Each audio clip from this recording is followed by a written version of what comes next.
Hello everyone, I'm here at the Hawker Hotel Motel because I had originally planned to spend my rest day out on the trail, but with the warmer weather and the number of flies, I figured spending a day inside my sweltering tent was not really going to be that relaxing. So I decided to come down into town and have a proper rest day with hot showers and a real bed. So kind of exciting. And while I'm here, I thought I should also do another video because I've had so many people on the trail ask me how on earth I managed to fit everything into this little guy. Everything I could possibly need for 2.5 months on the trail has fit into this little rucksack. So I'm going to do a video on what's in my pack. To start with, let's look at what is not in my pack, and that is what I wear and what I carry in my hands during the day. I start with my trusty hiking boots. Inside those I wear a pair of Injinji liner socks, followed by some regular socks. And outside of that I wear my gaiters for protection against snakes and scratches and all sorts of other things.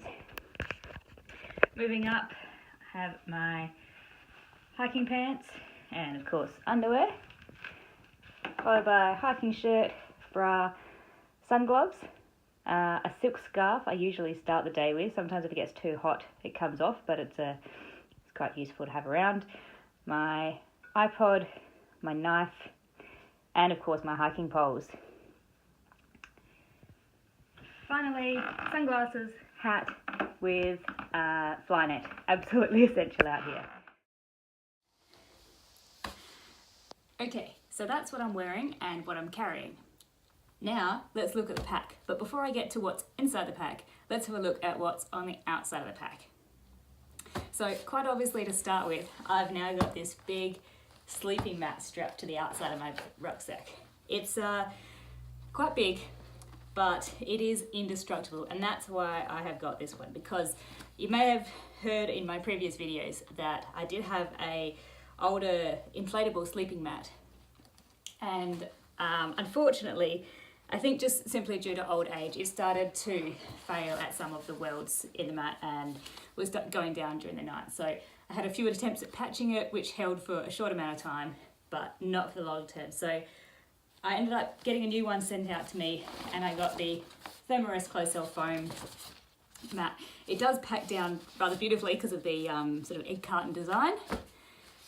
Nowhere near as comfortable, I must say, as an inflatable sleeping mat, but it does the job really well.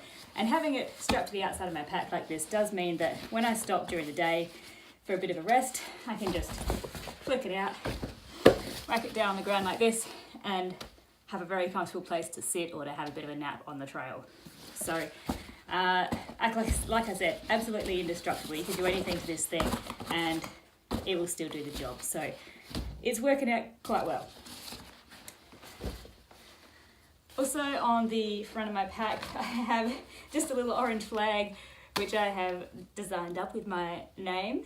I just found this was a bit of trash, bit of rubbish found on the side of the trail. So whenever I find rubbish on the trail, I usually take it out with me, but I thought I could repurpose this one and make it a bit of a name tag. In this front mesh pocket I've got here, before I had my sleeping mat strapped to the front, I'd often use this for, during the colder sections, my rain gear came in here. Sometimes it's just rubbish. I've got my toilet trowel, nice and accessible. And I also keep here, this is a little 5-litre bucket, believe it or not, which is fantastic if you need to carry a small amount of stuff somewhere, or particularly if I'm trying to wash my clothes on the trail. That works really well so that I don't have to waste very much water when I'm doing that. And that's all I've got in this front pocket, obviously because of the sleeping mat. I've also got a couple of extra carabiners attached up here, which is really good if I need to dry out my towel or a pair of socks or undies or anything like that. Just take them off the back, dries them in no time. Turning around to the sides, I carry 2 drink bottles on either side, a 1 litre one and a little sort of 600ml one. 600ml ones, I use these, I fill them up with some, like a electrolyte tablet or something like that, or a bit of flavour sometimes, just for a bit of a change up during the day, which is, you know, really amazing. I'm using water bottles this time instead of water bladders. I've usually used water bladders in the past, but I found it's really good to be able to see how much I'm drinking. It's very easy to access them. These pockets have got a little extra sort of hole at the side, so even while I'm wearing the rucksack, I can just reach behind me, flick this out from the bottom, and pull my drink bottle out forward and put it away as well without actually having to take my rucksack off, which is pretty awesome. The bladder, I just thought it would get kind of annoying having to constantly take it out of the rucksack to fill it up, and to, just to manage that on this sort of length of trail was a bit of a hassle. So that's the same on both sides of the rucksack. Moving around to this side, I have an extra little piece of foam which I've added here. It just makes the rucksack a whole lot more comfortable for my body shape, but the bonus of it is that I can also flip it out and turn it into a little sit pad if I need.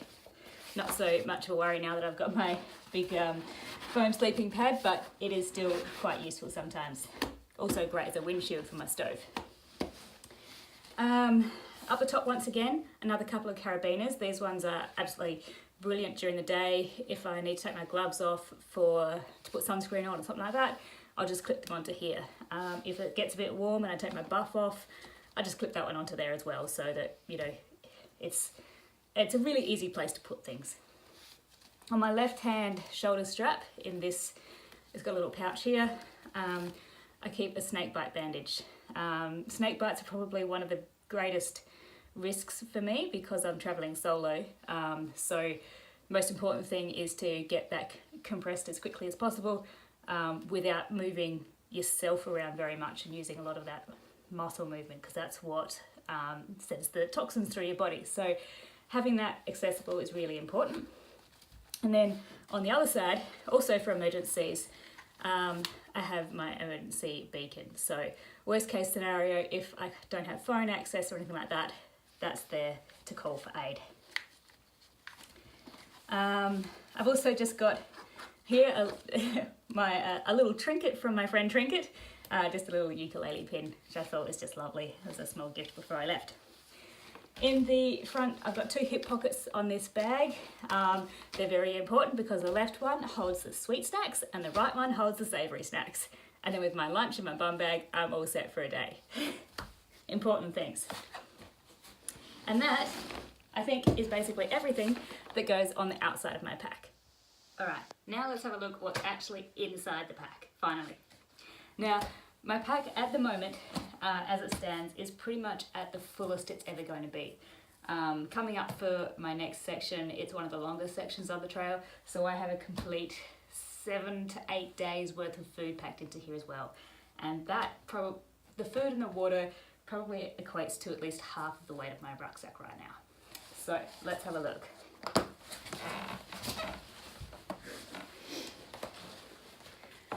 One other thing that I often put into the front pocket of my rucksack are my camp shoes. They're just a pair of thongs. I've added an extra bit of cord to them, which turns them into sandals. Kind of useful. Okay, so my rucksack, let's have a look at what we've got inside.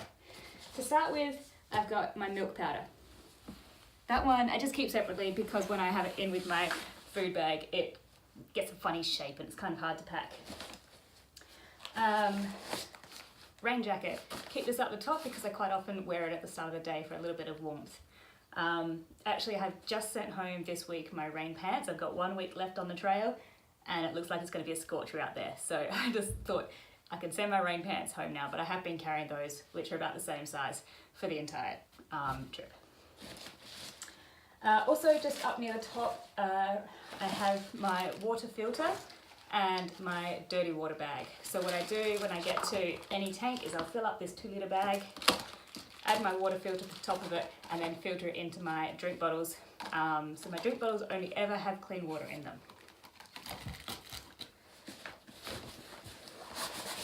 First up, green bag. This is my warm clothes bag. I'll go through each one really quickly. So in this bag, I've actually got my buff, which I usually wear at the start of the day, but I forgot to add it to that pile. I've also got my pillow, which usually goes into another bag, but once again, I forgot to put it in there, so it's just gone in there at the top. So a little pillow, luxury is important.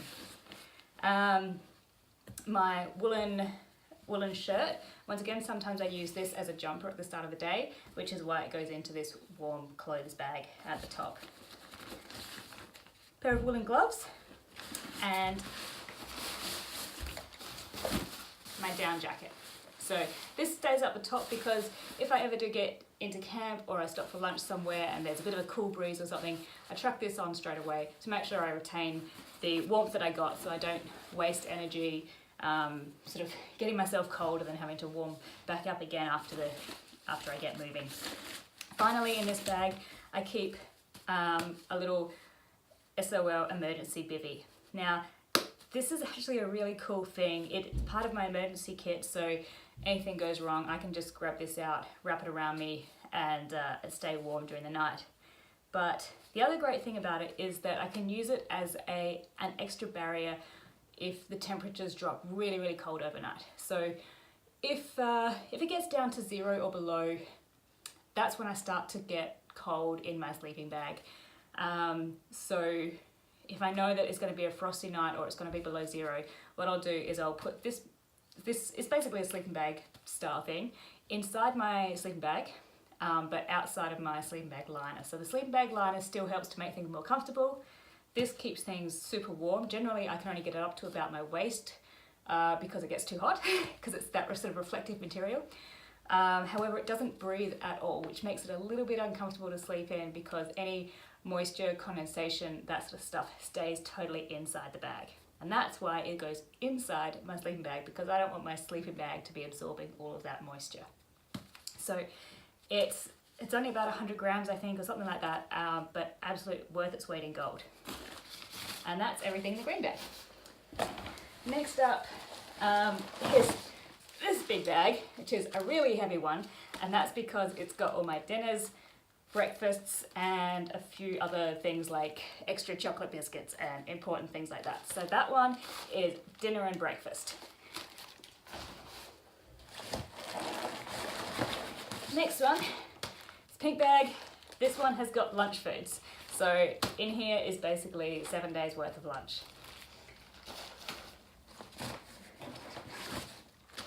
Small blue bag, this is my tech bag.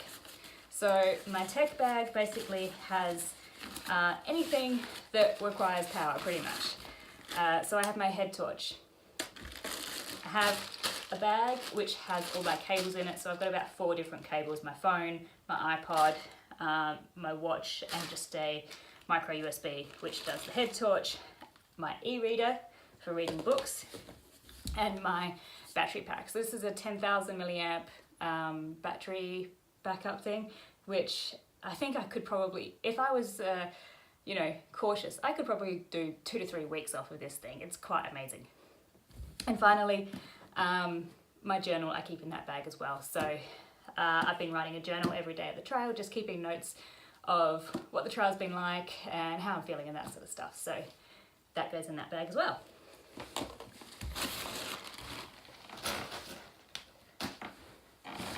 Okay, getting low now. Next up, I have my jet boil. It's not the lightest option, but it is the most fuel efficient option, and that's why I chose this one. Basically, here is just standard jet boil, but in the bottom, I keep a piece of steel wool for cleaning. Ooh, I need to give that a bit of a wash, it's a bit pongy. And in the top, I keep my towel.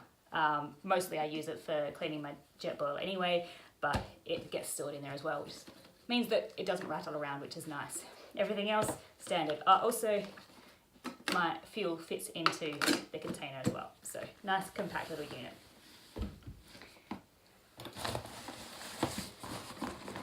Got first aid kit, all the usual essentials. So, I've got a few tablets like ibuprofen, Telfast for antihistamines because I'm allergic to mosquitoes. I've got strapping tape, blister packs, all the usual sort of stuff.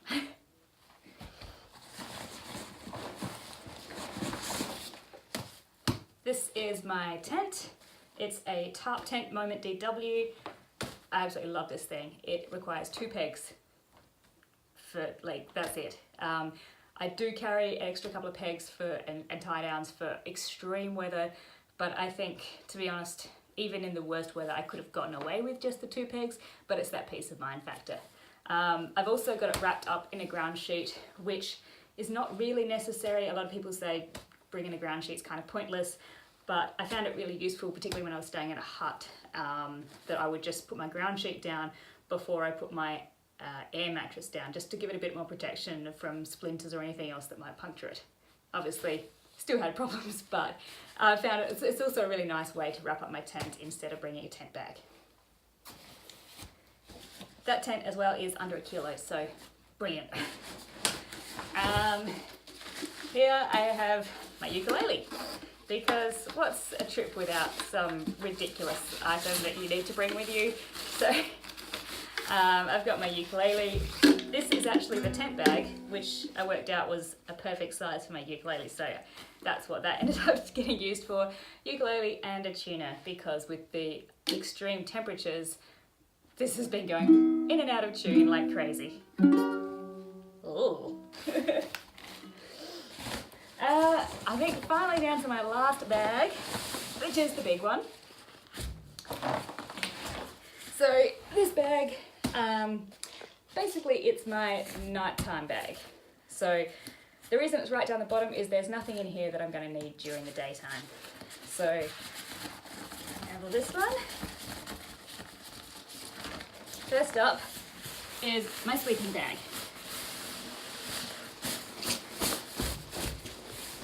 Which I get out as early as I can once I've set my tent up, so that it has a bit of time to loft up, because the more that a down sleeping bag fluffs up, the warmer it's going to be. So I have a Cedar Summit Micro 2, but with twice the amount of down, because I did some like creative work on it.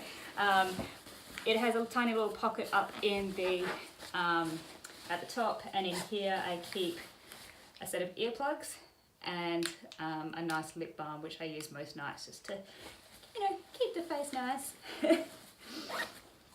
So, sleeping bag. Next up is silk liner. So this adds a lot of warmth, but it also helps keep my sleeping bag clean, which is kind of good in this horrible conditions that I've had to go through. My sleeping bag would be absolutely filthy. Also in this bag I keep my dry clothes for nighttime. Obviously my wool shirt is in the other bag because I sometimes use that as a jumper. And then I've got woolen thermals, a little pair of running shorts, just good to wear around camp, or if it's a hot night sometimes I'll wear those. Then I have a change of liner socks, so I'll swap my liners in and out every day. A pair of nighttime socks, just, you know, keep those ones nice and clean. Spare pair of undies, and a crop top as well, just for a change as well. And then finally I got my little ditty bag full of sort of odds and ends. So in here I keep my tablets, my repair kit, which is basically dental floss and a needle, a lighter. My jet foil has an automatic ignition, so I don't use it regularly, but it's there if it is needed. Moisturizer, nail clippers, nail file, a little bit of soap, extra toilet paper. I keep a little stash of it in my bum bag for daily use. I also keep an emergency food ration. So this has got a large thing of flavoured couscous, a little bit of jerky, and a block of chocolate. So emergency, this will keep me going for a few more days. Yeah, then I've just got some baby powder to sort of help freshen up, and can also use it as dry shampoo. And my compass for emergencies, and that's about it. So that's all that goes in that bag, and you have now seen everything that goes in my pack. If you've got any questions about anything that I've got here, please feel free to shoot me a message or comment below, and yeah, I'll be more than happy to get back to you about that.